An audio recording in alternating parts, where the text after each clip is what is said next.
Folks are always asking us, what is the best way to advertise? We're going to tell you what is the best keywords to use in your social media and videotape. And then there's big news happening in the mortgage space right now, from rates to different types of mortgages. We really need to bring you up to speed on what's happening in the mortgage world.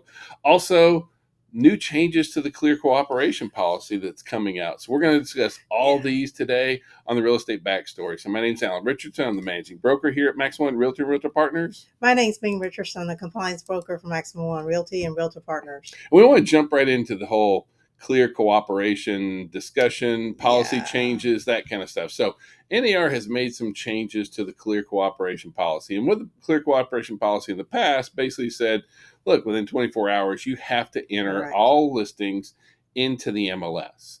And so, primarily because of some really large brokers, as well as the Department of Justice, they wanted to see some changes to where the clear cooperation policy, where they didn't have to enter into the listing. I mean, enter listings into the MLS. And so, in response to that, I guess you'd say, well, first of all, we're not real thrilled about it. We don't really love this change, but it is kind of coming down the road. And so, there's this new status coming in, which is delayed marketing exempt listings, which just basically means when you list a property, you still have to enter it into the MLS, but it won't show up for consumers until the delayed marketing period time frame. Until your commencement date starts, Yeah. basically. And so what this allow is the MLSs communicate with each other, with other MLSs, as you can see what is available. But the problem is the general public will not see it.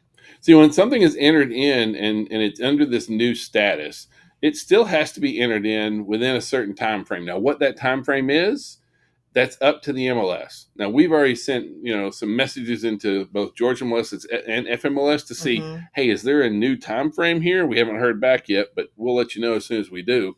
But so you have to enter it in still.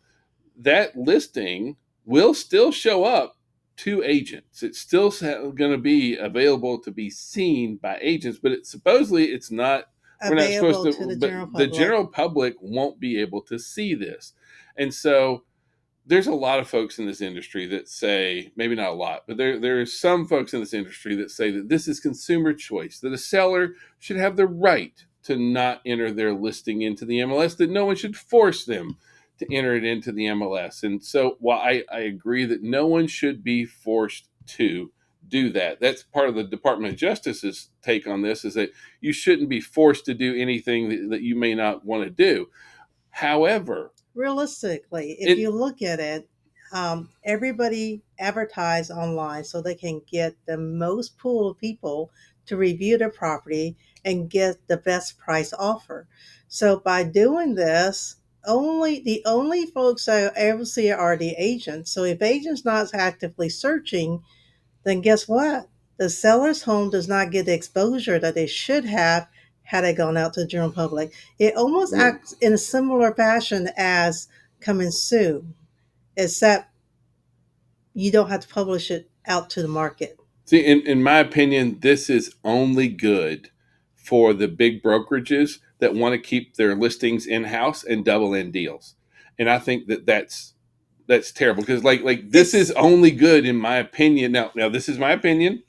A lot of people can say otherwise, but we have all sorts of data that says that properties listed in the MLS sell for more than properties that are listed outside the MLS. And correct. so the idea that you want to list this property outside the MLS means that you're probably going to be taking advantage of sellers. Because see, I think this is very bad for sellers. Sellers make less money when the property is not marketed on inside the MLS, when it's not a fair market sale, because that's not a fair market sale. That's a pocket listing. Correct. And with a pocket listing, maybe I'm just going to share it to these people over here. Maybe I'm just going to share it to these people over here. Maybe I'm only going to share it to this one person that may be interested in buying it.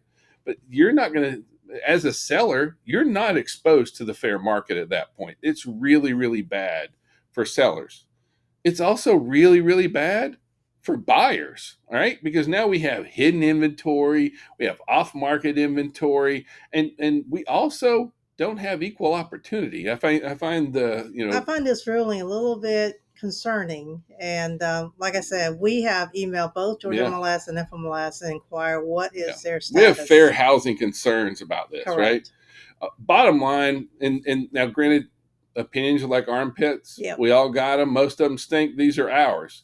But I think this is really bad for our industry. I think any time that we have something that is at least appears to Not fully disclosed. to well, anytime something is hidden, right? That's been a whole thing with all the lawsuits and that kind of stuff. This is all hidden. So now we have hidden inventory, and it only, in my opinion, appears to benefit the brokers and the agents. And I think that's terrible for our industry. As a listing agent, I would not want to keep my listing off market. And so if you are going to do this now, just FYI, you do have to have a new disclosure signed Correct. uh, with the seller is giving explicit consent to waive the benefits of immediate public marketing. So that is one kicker here. We are not fans of this. We see this as being very bad for our industry, bad for buyers, bad for sellers. But there are a lot of big brokerages that are pushing this really, really hard. And I think that it's being done solely for their benefit and not for the consumers, in my opinion. I do see now. I understand overall that is general consensus, but I do know there are some time, maybe one of the two seller that may want discretion. Therefore, they do not want to be published out to the public because they don't want their neighbor or they're in a position where that their position does not allow them to be publicly published without affecting their job status or what have you. I get that. So that is probably the only time that will recommend Yeah. it. If it's a personally affects the seller versus the gain of full price, better price offer. But here in Georgia, we've had the ability to offer to to basically have an agreement, a non-exclusive seller Correct. exclusive, I mean, seller Brokerage engagement agreement, agreement. Yeah. right? So, all right, let's change gears and jump into mortgages. We want to talk about what's FHA, happening with yeah, FHA right now. So, because FHA just came out with a brand new change, and it's dealing with with non-citizen non-citizens or a permanent or semi-permanent residencies. And so, this is first thing we want to do is say, if you have a client that is even if they're a permanent resident, if they're not a citizen, you want to make sure that for FHA financing, they have got their ducks in a row because these changes go into effect on May 25th. And so if they are a permanent resident, they're going to have to come up with new documentation and to be able to show that documentation that we didn't have to in the past, right? to qualify for an FHA loan. Yeah, and non-permanent residents no longer can utilize FHA mortgages. And so And I'm not trying to be political about this. I personally I hate anything that is a barrier to home ownership, and I see this as being a barrier to home ownership. I'm not a big fan of it, but it's not my once again, call. personal opinion. It is. That's very, very true, kind of thing. But I just know that wealth in the United States comes from home ownership, and so I don't want anything to stand in the way of that for folks. But as a real estate professional, you just have to understand that as of May 25th, the borrower, if they're using an FHA mortgage, the borrower must be a U.S. citizen or a permanent resident with plenty of documentation. And so, just to make sure, because what we don't want to see is clients getting. Yeah. And don't cut it too close because if a case is not assigned by May 25th, they would not be eligible for FHA loan. Yeah. Now, overall, in the mortgage space, we have this weird, Good good and bad news, bad news. news kind of Yeah. thing, because good news for mortgage rates is not necessarily good news in the economic arena, and that's one of the weird things when it comes from, because you got to understand that our mortgage rate, the 30-year mortgage rate generally follows the 10-year Treasury, and the 10-year Treasury is really influenced heavily by economic issues going on, inflation, as well as government borrowing. And there's been a lot of talk about that. So Mm-hmm. while we're not trying to be political, you need to understand that even though the Fed may come in and decide to lower rate or not to lower rates, like the Fed met, a couple of weeks ago. They didn't lower rates, but mortgage rates came down. In the past, they lowered rates and the mortgage rates went up. So they don't necessarily follow along. But what is kind of controlling it is what's happening overall in our economy. And one of the big drivers of our economy still, and we're very thankful for, is jobs. Correct. Jobs continue to, they're not as strong as they were, but overall job growth, the number of jobs being created, that kind of stuff, it's still in a really good, solid place for us, right? And so that's not, there's nothing bad going on there. Now, in the area of inflation, we are seeing where, on one hand, inflation is still kind of moving the right direction. It's just not where it needs to be, right? We want to see it below 2. It's not gone below 2. We've been hovering between 3 and 4 and kind of bouncing around, but we are seeing a trend going the right way. Now, one good thing is, since for the last year and a half, roughly, consumer prices have been outpaced by wage growth, which just means that people are making more, their paychecks going farther than their expenses are. So that's a good Which is a great place thing. for us to be on there. And so all these things mean that we're still seeing mortgage rates that are slowly moving, right? They're Correct. just kind of cruising along. They're not, it's not big leaps up and down. It's just been like 0.2%, 0.5%, 0.1% kind of thing that keeps moving. And so, our mortgage rates are coming in much closer to the mid sixes, but that is so skewed right now because the mortgage type is heavily influencing the what we're seeing happening in mortgage rates right now. Correct. Because like the 30-year conventional, that's running around 6.7, 6.8, something, even 6.65 is kind of where we're seeing that 30-year conventional. But if you look at FHAs, FHA 30 looks like very like like similar six to and an eighth. 15. We've had some FHAs that are coming in, 6 and an eighth, 6 and a quarter. We've even had some come in, a little bit under 6. And same thing with VA. You still have to account for the VA. Funding fees. Yeah, So, but we're seeing where those, like right now, the FHA is lower than the conventional 15-year. And so which it's is just, incredible. it's really bizarre kind of what's going on. So we are seeing where a lot more people are opting for FHA and VA loans right now, just because the mortgage rates in those particular segments It's great. really is good. And so we are very clear that we are big proponents for home ownership, right? Um, and I don't think anyone's like, man, I sure love where the rates are. The rates are better than they have been, and they are moving in the right direction. But see, the bottom line here is that the average net rent, I mean, the average net worth. Of a renter right now, projected in 2025 is around 10,000, whereas in 2024 it was 10,400. So there's a little slight depreciation Yeah, on the net worth of an average renter, while the average owner, the value has and this is across U.S. So it's yeah. not just Georgia or anywhere else, across U.S. as a whole.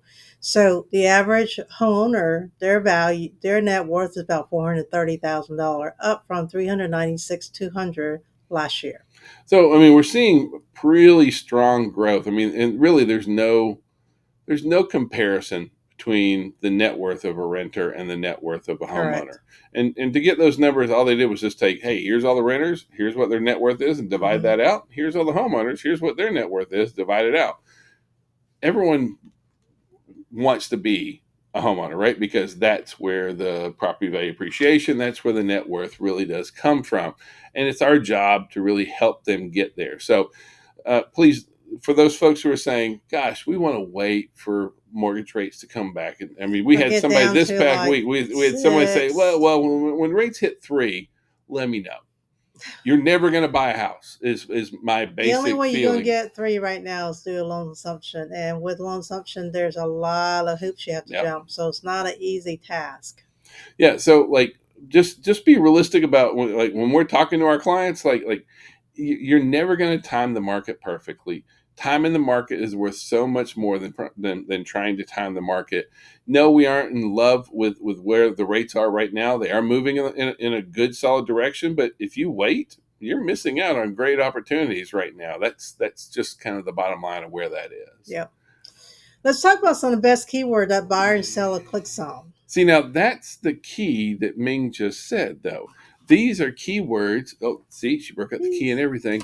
These are the keywords that sellers click on, right? Because we get asked all the time, what should I post? What should I post? What should I post? And so the first thing I feel is like, you make sure when you are posting, you're speaking to your target clients. These are the folks that I want to, whether it's first time buyers, move up sellers, investors, whatever, have your basic folks that you're trying to speak to. Because once you have that, it makes very easy to do the rest of these things. Now, when you're talking about the best keywords, some of these are keywords, some of these are phrases, that kind of stuff. Mm-hmm. But basically, and this is going to be your topics for your videos, these are going to be the kind of information that you're sharing, that kind of stuff. So, like when it comes to the best keywords to share on social for buyers, one of the easiest ones out there is houses for sale in this city, City, state. state, and zip. Yeah, like homes for sale in Henry County, homes for sale in McDonough. Madonna, Georgia, 3025. The zip code is Yeah. not as important because not everybody know what a zip code is. So definitely the city and state is most important. Well, I also love to do school district. That's another big one out there. So if you take the top couple of school districts in the county and Correct. you start doing that, when you share those kind of homes, and the reason this one's so powerful is because most of our databases are CRMs. They'll let us either pull up squeeze pages or landing pages, which has property specific for that thing. And Correct. then you put that out there and they click on that. And now they're looking at houses and they're on your website kind of thing. A couple other are condo versus townhome or That's townhouses. a big conversation going on right now, Mm-hmm. and even townhome versus single family home, right? Correct. Because so many folks are opting to go to, and our builders are building so many townhomes. What's the big difference, and what is the difference between a condo and A townhome. a townhome? Another very timely topic, one that we just spoke of earlier, is going to be mortgage calculators, mortgage payments, how to calculate that, share links for those kind of things. When you do speak about mortgages, please make sure you take all four components of a mortgage. Pity, right? Principal, interest, taxes, insurance.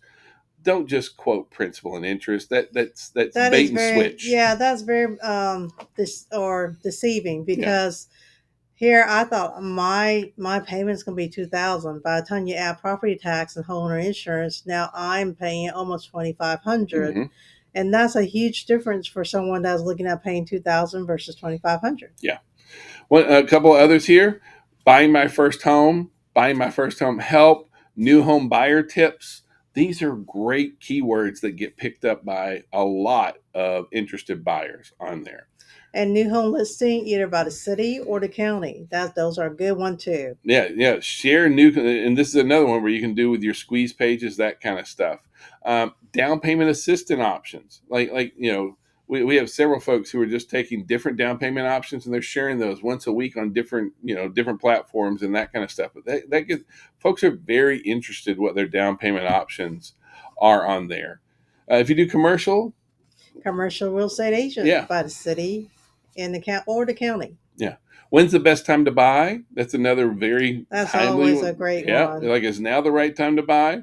And we aren't people who are like it's always the right time to buy, but like because it's the best time to buy is always 5 years ago. I don't care when it is, Right. but if it's always 5 years ago, then it's always today as well. Correct. And then steps to buying homes in Georgia, right? Or in How do McDonough I get or qualified? Sandy Springs, that kind of stuff. How do I go Yeah, about buying a yeah. house? But please use these. Yeah, we talk all those were if you're trying to target buyers, but if you're trying to target sellers, it's still similar but different, right? So like the number one thing for sellers is, and because everyone cares, How much is my home worth yeah, right. Everybody listens to the same in the radio state? station. What's in it for me? WIIFM, right? What's in it for me? So how much is my home's worth? That one is so Well, really make sure you important. put the state, okay? Yeah. And the second one, sell my home fast in the city and state. Yeah, sell my home fast in Sandy Springs. Sell my home fast in down in McDonough, Atlanta. Georgia. Yeah, that kind of stuff. And how to market your home to out of state buyers. That's another one that's really big because right now we have so many people searching from outside of Georgia. So that's Correct. a great one to look at. How much does it cost to list my home with a realtor? in Georgia or that kind of stuff. That's a big one. Like folks don't really understand. There's been so much talk in our industry about fees and compensation versus commission and that kind of stuff. So talk about these things, and like anything we can do that provides knowledge, pulls the covers back. I mean, just we want to talk about these things. Um, Tips for selling my house, repair and maintenance. So, a lot of seller have questions that what what should do I you? repair Yeah, to maximize my profit? yep. And the next one would, what will a realtor ask me to fix to sell my house in Georgia? Now, this is an important factor that we see kind of going on with sellers right now because sellers generally don't want to repair their homes. But if they, Not and all. I mean, not all, but there's a lot of sellers that don't, that would much rather, and I get it, they would rather not do it. But then that's going to hurt your marketing right now. It really is. And so, but we have to answer those kind of questions with our folks. And so it's good to explain what's really going on there. What do I need to fix? When should I fix it? What has to get done? Can I do a carpet allowance? We're not big fans of carpet allowances because your sellers normally pay twice for it, that kind of stuff. Capital gain tax on home sale, Yeah. because I have a lot of people ask me, say, hey, I'm going to net out $250,000. Am I have to pay taxes for that? You talk about capital Yeah. gains. Another one, talk about these are the best home stagers, but always include yourself in that list. Like, Mm-hmm. because I'll come in and do it for free is always one thing that you really want to talk about. Share different comparables. We love to do that through RPR. RPRs are really easy. If you're a realtor, being able to pull comparative sales and data information very quickly into nice, good looking graphs is really slick that you can share out there. Time frame, right? How long does it take to sell my home? Another really important question out there. And then, like, here's well, How can I sell my home without a realtor? without, can you sell without a realtor? Sure, you absolutely can. It's probably not smart, but like we need to be able to share this kind of information because the average for sell by owner on average sells for $95,000 less than the average agent assisted home. So can you sell without a realtor? Sure you can. Do you want to lose your shirt? Go for it. So like, but we need to share that kind of stuff, that information Well, out there. not in that manner, Maybe not nearly as but snarky as I was about it. That's true. yeah. So And we're then good. and then last thing is, should I rent a house out or should I just sell it? Is it better to sell or rent my house out? That's a great video topic to kind of talk about, throw out there, offer that out there for there. And some of you that are been doing business for a long time, may I encourage you to use ChatGPT to get more keywords and phrases.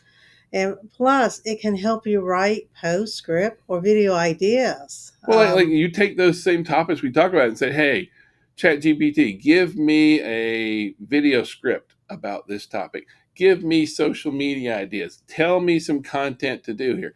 It will help you do that. See, the whole idea here is that it's one thing to say these are great phrases and keywords to do. But if you don't create content and if you don't put it out based on these keywords and phrases, you're missing the boat. This is your chance to become the local expert, the go-to person, to really kind of expand your sphere and speak into your target clients, right? Because these are folks that you're trying to reach. Absolutely. So, So if you would like some more real estate idea tips and tricks, please watch our mastermind down below or catch any of our live CE training at www.mx, the number one, training.com. have a great week. Thank you. Have a great Bye day. bye.